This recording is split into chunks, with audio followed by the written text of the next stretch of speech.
And Dezine, a specialist in US law, also a professor at Paris-Nanterre University. Thanks for your time today. Thank you. A first question, is Kavanaugh's position at the Supreme Court likely to be affected by these allegations? Yes, for the Democrats, it's a divine surprise because until the news came out, there was no idea that he would not be confirmed because the rules are changed, because there's no filibuster. Even during the hearings, the opposition of the Democrats amounted to nothing. So the vote was due tomorrow, and he was confirmed. And suddenly, but this is a little problem because Dianne Feinstein, the senator, the Democratic senator, suddenly came up with that idea that a woman had complained about sexual assault, but she knew about it. She had known since July, so there is this big thing. Why did she wait?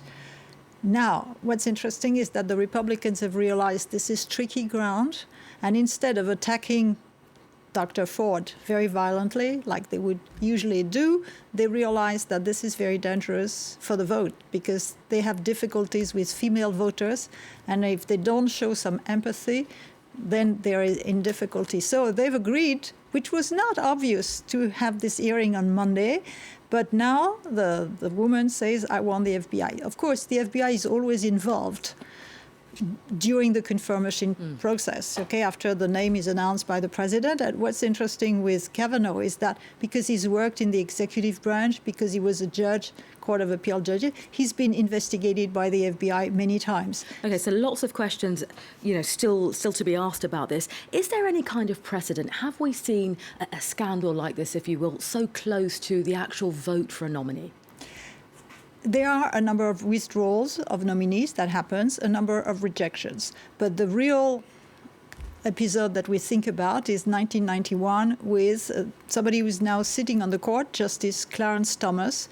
During the hearings, one woman came forward with allegations of sexual harassment between adults. They were working together at the EEOC and she complained, but the context was very different at the time. All senators were male. There were no female senators.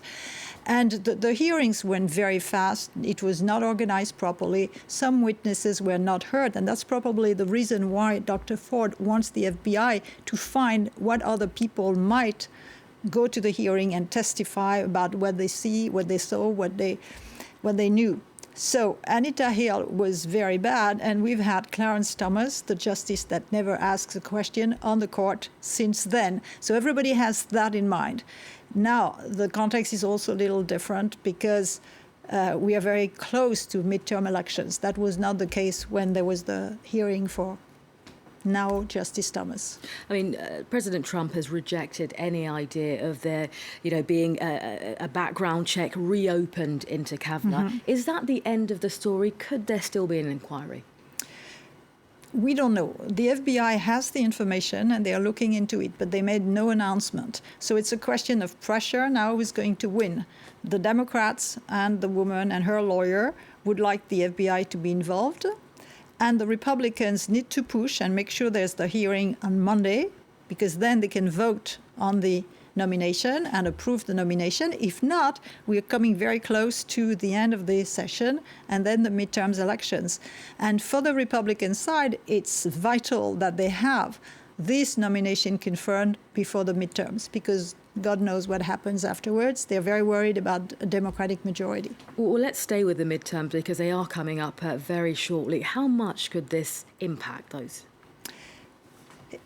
The Republicans, before this happened, were planning to campaign not on Trump, who's too dangerous for many candidates, but on their success, on pushing so many candidates to district courts, courts of appeals, and obviously the Supreme Court.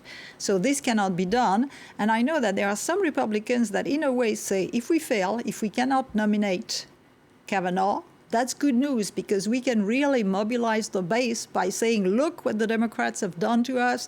They knew about this story. They waited until the last minute. It shows that they really want to oppose dear President Trump. Okay, and Dezine, you're a specialist in US law. Thank you. Thank you very much.